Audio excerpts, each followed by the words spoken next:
When the same race has a track described as the most dangerous in Formula 1 and takes place a few miles from the site of a missile strike, something's not quite right. Few races would withstand such a worrying combination, but few races are as valuable to F1 as the Saudi Arabian Grand Prix and its megabucks 15-year deal. As we saw during the 2022 event though, the drivers have a voice of their own, and they are demanding to be heard.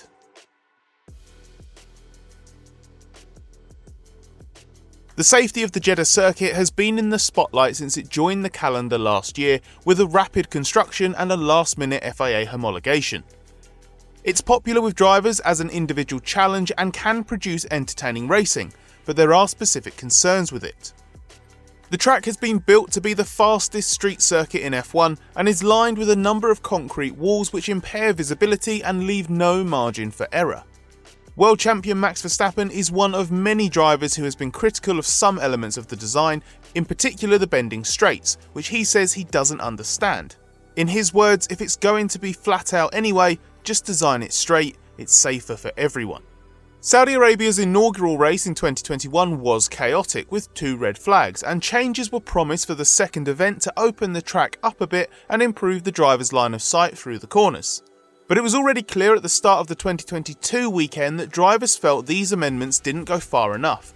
Unsurprising really, given only a few months separated the 2 races.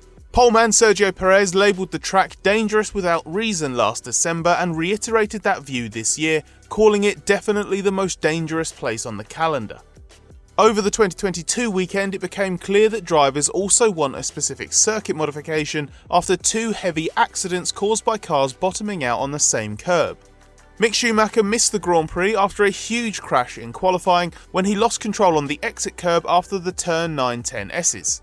He had to go to hospital for precautionary checks after a crash that recorded a reported 33G impact with the concrete barrier and caused damage that could cost Haas in excess of $1 million. Earlier in the weekend, Formula 2 racer Cem Boluk-Bassi was ruled out of the support event after his own heavy crash at the same place. F1's 2022 generation of cars are run lower and stiffer than before, similar in setup now to the F2 car, and essentially not something the initial curb design is well suited to.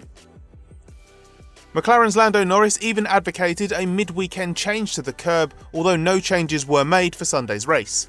Norris's teammate Daniel Ricciardo said the style of curb was very unforgiving and probably a step too far, even though he wants tracks to be punishing. He said, "I'll always go back to the fact that it should be difficult and we don't want everything to be easy. But that's a bit too far where you drop a wheel and the car then skateboards. And the way that the wall is, we saw with Mick, it was a very, very heavy impact."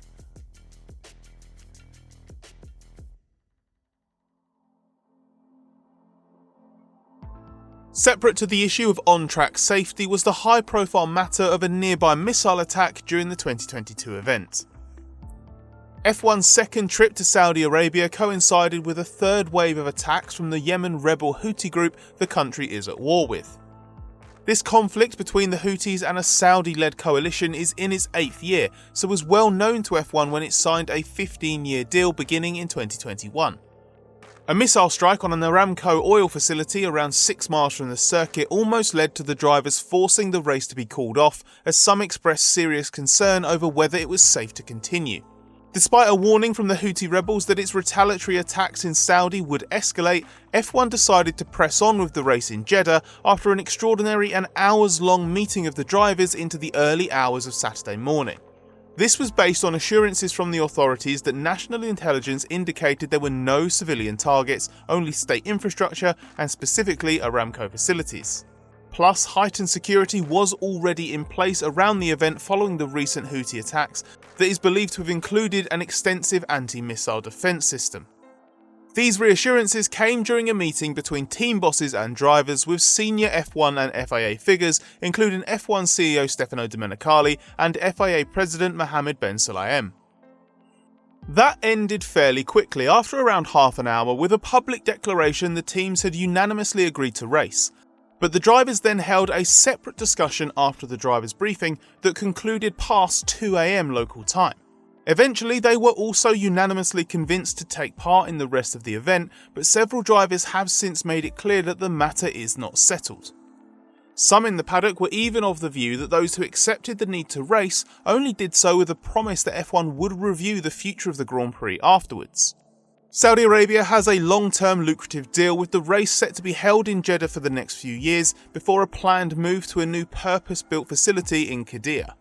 Grand Prix Drivers Association Director George Russell said, "Obviously it's going to need some clarity after this race weekend where we go from here."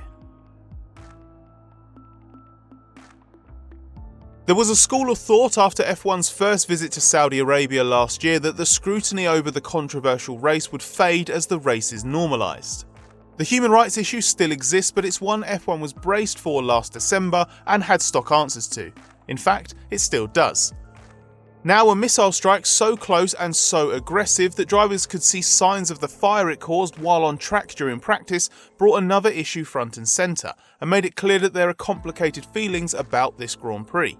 During the weekend itself, the priority was a practical one, ensuring the security of the people on site. Beyond the weekend, F1 must face up to further scrutiny.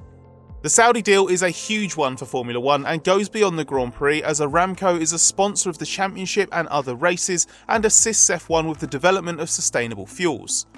So if there was to be a serious review of the event, it could equally have serious commercial ramifications for the championship. But while the incident is believed to have prompted a reckoning of sorts between drivers and the championship stakeholders, it's unlikely to end the event altogether. F1 intends to return to Saudi Arabia, but will debrief with teams and drivers in a meeting that will include more details of the security measures that safeguarded the 2022 event. It may have to wait until after the next race in Australia, but it presents the prospect of a standoff of sorts between the commercial rights holder, which decides where F1 races, and the stars of the show.